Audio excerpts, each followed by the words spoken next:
I don't think anybody in this debate can name me a high-ranking elected Democrat who has called Donald Trump Hitler. I don't think anybody can. It happens all the time. Another day, another Piers Morgan panel with political influencers descending into absolute chaos.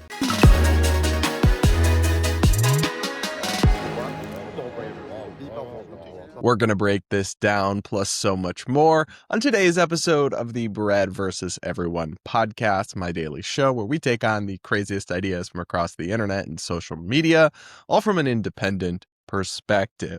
Apologies, guys. Today is a hat day, and I'm wearing the Your Delulu is Showing hat that's available in my merch store, but my partner had to leave early today and didn't have time to do my long flowing hair as he normally does.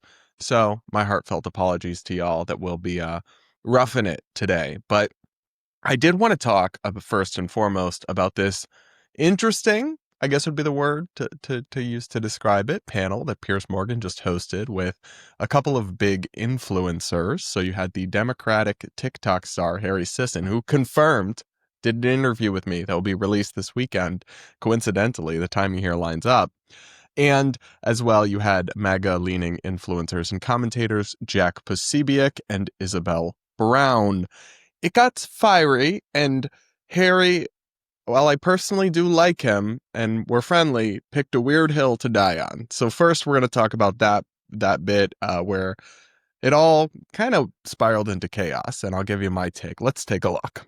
Constant refrain from people on the left of invoking the Nazis, Adolf Hitler, all this stuff. I just don't know why you guys do this. Obviously, Trump is not Adolf Hitler. Apart from anything else, he's trying to find peace, right? Not actually killing everyone that gets in his way. And he has a Jewish son-in-law, right? So these things they're not just wrong. They're unbelievably offensive in a way that actually the woke left would normally lead the charge of wanting to cancel people that did this, that said these kind of things. First and foremost, in that ad that Donald Trump posted, the words Unified Reich were on a newspaper that appeared in the ad that was like praising Donald Trump. So if the Trump campaign is putting that in an ad, I think that deserves to be called out. Number two, I don't think anybody in this debate can name me a high-ranking elected Democrat who has called Donald Trump Hitler. I don't think anybody can. So let's just pause here for a second. Piers had called Harry out on some imagery and commentary he'd made comparing Trump to Hitler, what have you. Look, I that's just social media for political partisans. They all say crazy stuff about each other. I'm more interested in the second point, where Harry decides that the hill to die on is that Democrats, high-ranking Democrats, don't call Trump Hitler. That's a strange hill to die on, my friend, because they do a lot. Whether it's like mainstream media personalities constantly comparing him to Hitler, whether it's just liberals and memes and constant invocations of it. But his point was specifically about politicians. Well, guys, I can think of a few, actually, and we will come back to that. But this is where he made this claim, and he didn't think they were going to be able to come up with any names. Let's keep watching. But he can. By the way, I'd be happy to answer the question about whether or not a high-ranking Democrat has used this rhetoric. Who is Kamala Harris? I know. I want you to answer all the questions. I want you to answer all the questions. I have a question for you. Who is Kamala Harris? Wait. Answer all the questions I just gave you. And can you name me when Kamala Harris said that Donald Trump is Hitler? When did Kamala Harris? Great. Was Kamala Harris last year a high-ranking Democrat when she was? When did Kamala Harris call Donald Trump Hitler? October of 2024. Kamala Harris said on the campaign trail, Donald Trump vowed to be a dictator on day one. His former chief of staff said he wanted generals like Hitler's. Donald Trump openly admires dictators, including Adolf Hitler. Last October, that was said on the campaign trail from the Democrat. So Kamala Harris said this during the campaign, during the closing days of the campaign. It was her final. I'm kind of confused why he's nodding and saying, yeah, exactly, when they just provided an example. Now, I will say, maybe I'm splitting hairs here. That quote from Kamala Harris isn't exactly the same thing as calling Trump Hitler. She's responding to reporting about Trump saying things that may or may not have happened, but she's certainly comparing him or saying that he likes Hitler and is has a disposition positively towards Hitler, which, I mean, is an extreme statement. And there are actually better examples. Isabel was, I mean, probably just off the top of her head or quickly looking it up, so I don't blame her. But there are a number of better and more explicit examples that I'm going to show you after this. AI is the future, especially for content creators. And today's sponsor, Opus Clip, is the most powerful growth tool ever built for creators. Its amazing clipping and automated editing services are used by top creators from Jubilee to Tom Segura to, of course, yours truly. One recent Jubilee clip made with Opus Clip actually got 52 million views on X. They're not 100% safe. Nothing in life is 100% safe. Driving or walking here today is not 100% safe. I could have a heart attack right now. Cannot predict it. But what we can do is try to do the best that we can with the information that we have. Opus Clip has helped people reach new audiences, drive views to long-form content, make a splash on TikTok, get started on YouTube, and so much more. Don't get left behind. To start your content journey today, check out the link in the description and get a week free of Opus Clip Pro and then 3 months at 50% off. Only available now at the link in the description. Now back to today's show. Okay, guys, so this was a weird stand to take for Harry because many Democrats who are quite high-ranking, from Jasmine Crockett, the congressman and leading new star of the Democratic Party, to the old guard establishment leader Jim Clyburn, and Hillary Clinton, of course, have all said this kind of thing. Take a listen in that order to this compilation I put together for y'all. We have a Timu Hitler in the White House right now. I hope it's not going as far right as that which happened in Germany in the 1930s. Well, how are we seeing it? He's not president yet. I mean, are you visiting another Hitler? Is that what you're saying? That's exactly what I'm saying. I said the 1930s in Germany. Yes, you did. What, in your view, would happen if he were to be reelected? Oh, I can't even think that, because I think it would be the end of our country as we know it. You know, when I was Secretary of State, I used to talk about one and done. And what I meant by that is that people would get legitimately elected, and then they would try to do away with elections and do away with opposition and do away with a free press. And you could see it in countries where, well, Hitler was duly elected. So if Harry Sisson wanted to argue that mainstream elected Democrats' rhetoric is not as extreme most of the time as the memes and media commentary that you will see comparing Trump to Hitler, he could maybe make that case. But if you choose to die on the hill that no major Democrat has ever called Trump Hitler, you're just picking a losing battle there. The facts are not on your side. And I think that did become clear in this segment. I do have a little bit of sympathy for Harry because he's like 3-on-1 in this panel here between Piers and Isabel and Jack. But yeah, this was not wise from him to pick that hill to die on. It was her final campaign pitch. Is that high enough ranking for you? You guys supported her for president.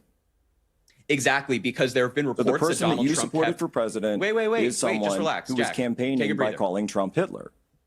Jack, you're so disingenuous when you bring this stuff up. You can't even acknowledge the fact that your own candidate was on the campaign. She's got a video about it. It's on her Facebook, or it's on her Twitter page. Let me offer one here, which is Hillary Clinton. Hillary Clinton literally compared Trump's rally in Ohio last week to Nazi leader Adolf Hitler's speeches. Speaking at the Texas Tribune Festival in Austin, she made reference to Hitler's speeches, which saw people raise their right arms in the air in the Nazi salute. I remember as a young student, trying to figure out how people basically got bought in by Hitler, she said. How did that happen? I'd watch newsreels and I'd see this guy standing there ranting and raving and so on. It happens all the time. So Piers came in with the receipts, and it's not really fair because I think he probably has a producer in his ear pulling this up for him and putting him up on screen. But that's why you shouldn't pick hills to die on where the facts aren't on your side, Harry. I don't know. I think a better approach for Harry to take here would have been to say, yes, Democrats in my party often do engage in this rhetoric, the Hitler invocations, and we need to stop. But there's genuinely disturbing stuff happening, and Trump is displaying authoritarian tendencies in X, Y, and Z way, and Trump himself needs to tone down the rhetoric. He calls his opponents fascists and traitors, and we could have a conversation and try to come to some consensus there, but if you're denying the factual premise of the whole conversation, it's hard to get anywhere, you know? So that was my take on that.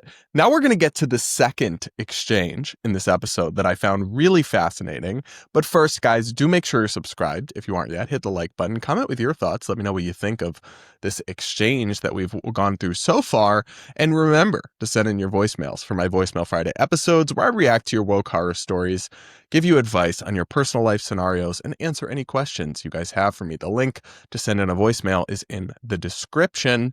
Up next, we're going to take a look at another clip from Piers Morgan Uncensored from this same panel where liberal TikToker Harry Sisson and Jack Posobiec, the MAGA influencer, were butting heads, as well as Isabel Brown, the Daily Wire host.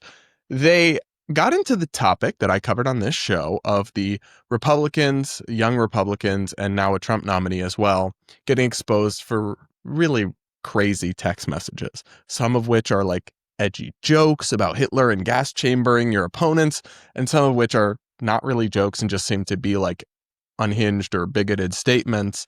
Anyway, this came about, and you can kind of see the split on the right on this question in this clip.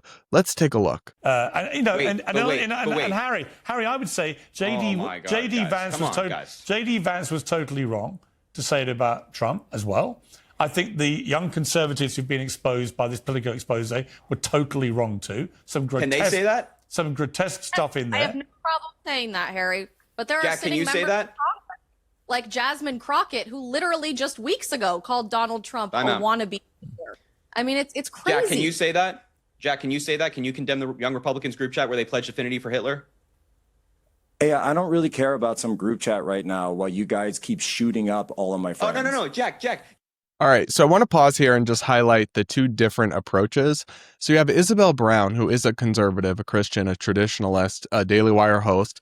So yes, of course I can condemn that about the group chat where they're joking about gas chambering people. They're saying all these racist things. Again, some of it's jokes, but these were people in their 30s and 40s in a professional adjacent group chat, not 16-year-olds sending each other memes, or even adults sending each other edgy memes with their friends. It's a different thing. But these were including like state senators and elected officials, and they knew each other through the Young Republicans, and they're sending this kind of incendiary and extreme stuff.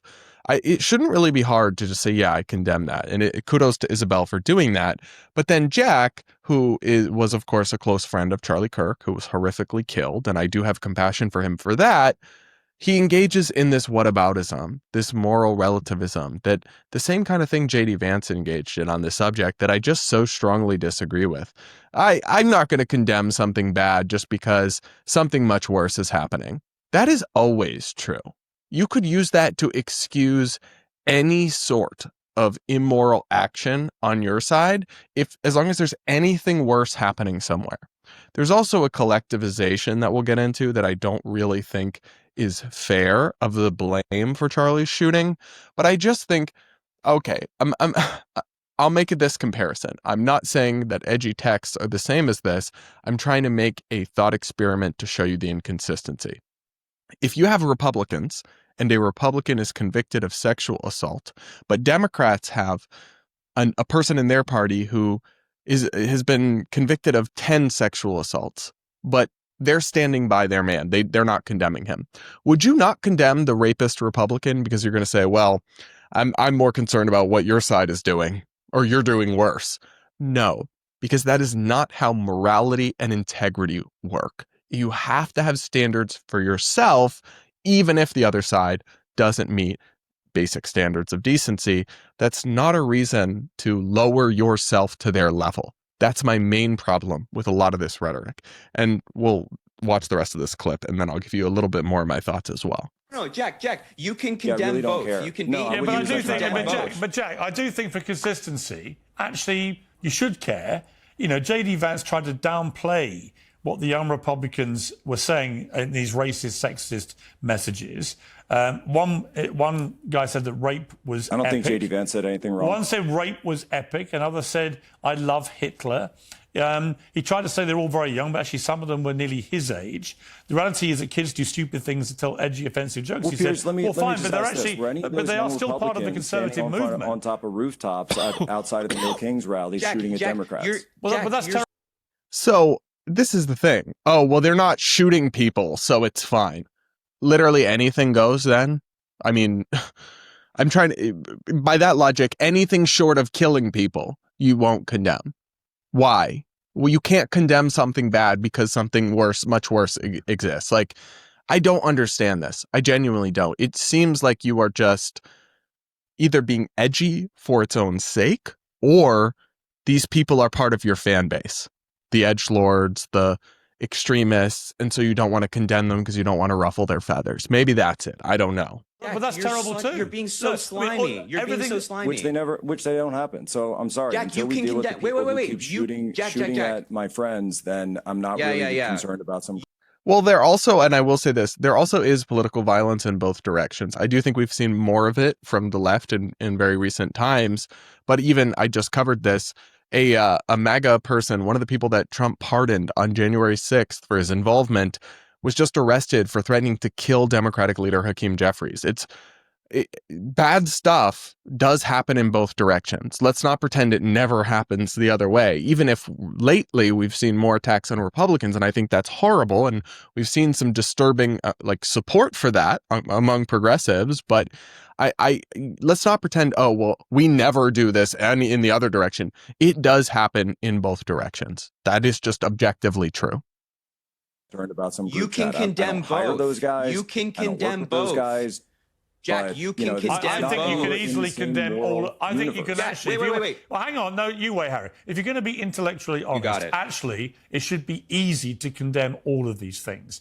All the invoking of the Nazis and Hitler should be condemned. It's never appropriate because Hitler and the Nazis were a gazillion times worse than anything we're seeing here. I think the messaging between these young Republicans was appalling and should be condemned. I think that J.D. Vance trying to defend it and calling Trump Hitler before, that should be easily condemned. All these things should be condemned. The killing of Charlie Kirk should be absolutely condemned by anyone, right? All of these things, if you're going to be intellectually honest, should be condemned.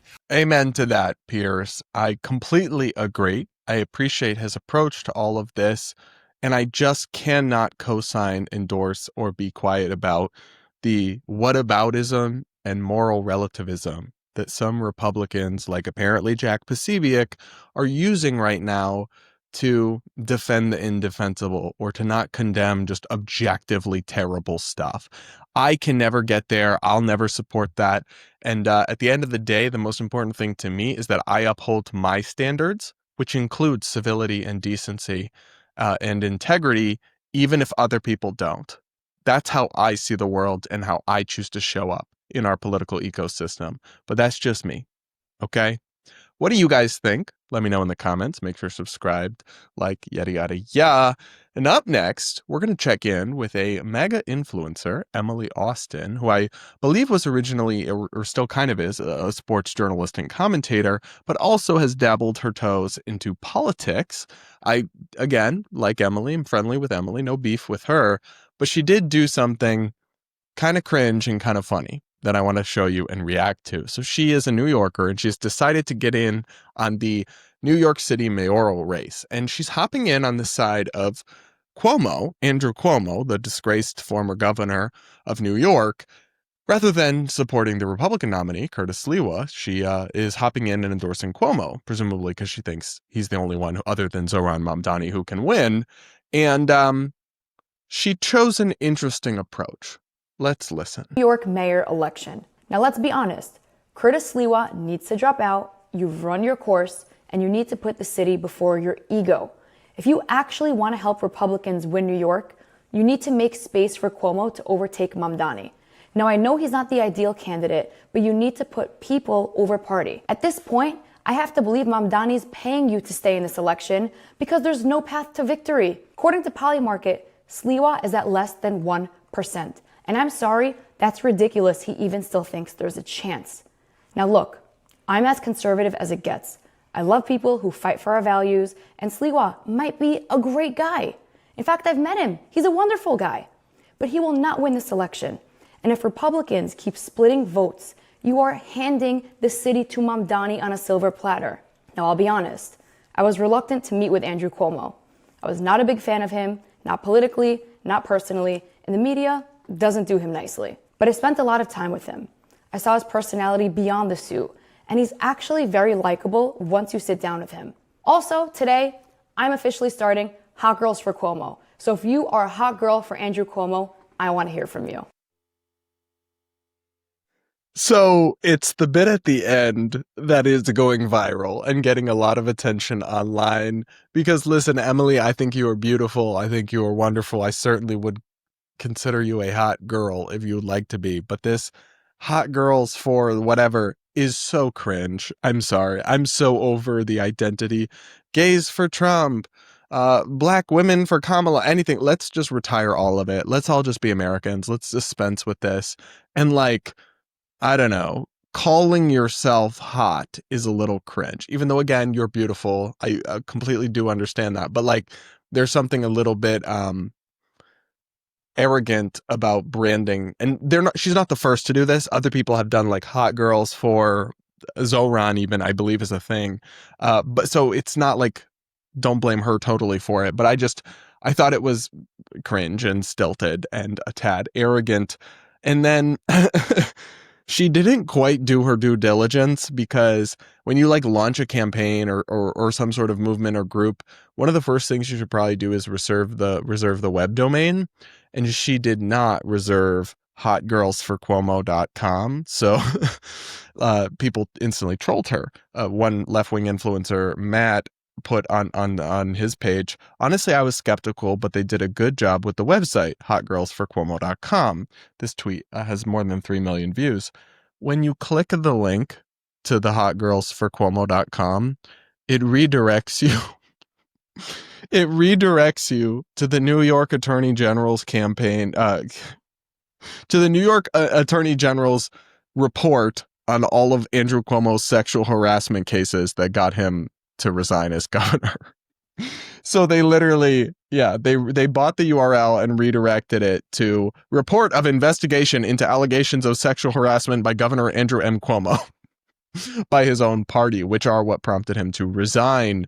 And that's just hilarious. I'm sorry. You got to give them credit, Emily. They epically trolled you. Just points for creativity, points for wittiness on that one. But I will say this. I'm as horrified by Zoran and some of his ideas, whether it's like him saying, abolish the police for queer liberation, or him being an open Marxist communist, as anybody. But I don't think that I could ever support Andrew Cuomo for anything in any capacity after what he did during the pandemic. This man was the authoritarian lockdown governor who also forced nursing homes to accept COVID positive patients, getting people killed. And then, rather than be honest about that mistake that he made with that policy, which may have been well-intentioned, I don't know. Obviously, I don't think he was intentionally trying to kill grandmas. That was just the effect of the policy that he instituted. He engaged in this extensive cover-up of using his administration to try to fudge the numbers, to not count nursing home deaths that were actually nursing home deaths, but to count them as something else to avoid backlash and scrutiny for the big mess up he had as governor that got people killed. I can have grace for politicians who made mistakes during the pandemic. I cannot have grace for that level of corruption and evil, frankly. And I'm sorry, Zoran could be really bad. Curtis Sliwa could have no shot in the world. I'm still not voting for him after that, and after all the other things that he's done. And it's funny, I saw Dean Withers, the liberal TikToker, he tweeted some, I don't know, maybe it was Polymarket, maybe it was a poll or something that showed Zoran way ahead of Cuomo, and like, Zoran's probably going to be the next. And he was like, I've never been so proud of New York City, is what he wrote. And I just kind of scratched my head at that. I'm like, imagine looking at these two, Zoran Mamdani and Andrew Cuomo, and being like, yeah, the Democrats are doing great. New York City's doing great. I can't relate to that. could not be me. That's my take, though. You guys let me know what you think in the comments. Like, subscribe, yada, yada, yada, blah, blah, blah, blah, blah. All right, one final thing I want to talk about is Paul Ingrassia. There has been an update. So the guy we talked about yesterday, who he had all these texts revealed where he literally said, unironically, not as a joke, that he has a Nazi streak. He had all these racist texts as well. He's currently employed in the Trump administration as a liaison to the Department of Homeland Security, and then he was nominated to lead the Office of the Special Counsel. He, of course, immediately fell under massive scrutiny because of this reporting about these texts. I believe it was Politico that broke the story, and his nomination has been pulled, thankfully. Though I think it's crazy he was ever nominated in the first place, given, as I went over on the show yesterday, the public statements he's made that I view as totally disqualifying, saying Trump is the Constitution and should remove Supreme Court justices if they're not loyal to him. Yeah, I think that guy has no business within 1,000 feet of a school, let alone the federal government. But anyway, I wanted to share this small update reported by a news outlet called Notice. Embattled Trump nominee Paul Ingrassia's mom tried to meet with lawmakers who criticized her son. Donna Gallo Ingrassia demanded meetings at the Capitol Hill office of Reps Jamie Raskin and Robert Garcia in late June to defend her son. So my first reaction to this was, oh my God, that's so cringe. It's giving like Gen Z that brings their mom to the job interview. But the more that I read about it, the more like endearing this mom became. More from Notice here. Ingrassia's mom took issue with the letter that those representatives have written bashing him and said, and 4 days later showed up unannounced at Raskin and Garcia's personal offices. When she arrived at Raskin's office, which was locked during the day due to threats Raskin receives, Donna began knocking. When staff opened the door, she said, "You may have heard of my son, Paul," and demanded a meeting with Raskin, a source familiar with the encounter told Notice. She then pressed staff about why the door was locked. They said it was because of threats, and she continued to press staff for a meeting with Raskin, and they informed her that he wasn't in D.C. because the House was on a district work period. She also showed up to Garcia's personal office and similarly demanded a meeting with the congressman. Donna told staff that Garcia had said disparaging things about her son, and she wanted to make sure she could, quote, give him a piece of my mind. Anyway, when reached for comment via text message, Donna admitted that she visited both and requested a meeting, and they never called me. If dialogue is one-sided and no one listens to one another without communication, how in the world can anything be accomplished? People hate, and they do not even know why they hate. Pride, jealousy, wrath, greed, sloth, envy, deadly sins. Thank you for considering my thoughts. She also defended her son. Paul is a strong, unwavering Catholic who is a staunch supporter of President Trump and his agenda. This is an effort to muddy and derail the best candidate for the job. Schumer is a hypocrite, phony, and against President Trump and his agenda. Schumer is largely responsible for the continued shutdown. And when asked about the House visit specifically, she continued to express support for her son. Paul has a lot of congressional and senatorial support. He has tremendous support from Jewish leaders in the Catholic community. Paul is articulate, intelligent, and wise beyond his years. He has strong family support and leads a life of faith, integrity, and virtue. Very loyal. Outcome equals God's will, prayer emoji. She sent in a separate text. I have to say, is this a little unhinged? Yes. Is this not the best look for Paul Ingrassia, though it's the least of his problems at this point? Yes. Do I kind of love the mom, though? Do I actually think she's kind of like very sweet? The way she's like ride and die for her son. She's like shows up at the congressman's office to give them a piece of her mind. I don't know. I think she's sweet. I can't help myself. I think that's like kind of precious, as kind of horrifying as I find her son's politics and public statements. And then somebody pointed out that she took out a full-page ad in their local Long Island newspaper promoting her son's nomination. And I just think, again, that is very sweet and kind of wild. Anyway, I am glad that this dude will not, in fact, take charge of the Office of Special Counsel, but I still have major questions about how anybody like him was ever given any sort of role in the federal government under Trump, or even considered remotely a possible candidate for anything. The vetting and standards are not in the room with us. I'll say that much. What do you guys think? Can you get behind my support for this mom, even if we don't support her son? Let me know in the comments. Make sure to subscribe if you aren't yet. Like, yada, yada, yada. And with that, that'll be it for this episode of the Brad vs. Everyone podcast. Thanks so much for tuning in. Please do consider rating and reviewing if you're listening on audio podcasts, or even if you listen on YouTube, go spam the reviews on Apple or on Spotify and just go review it anyway to help the show grow. And with that, guys, we'll talk again real soon.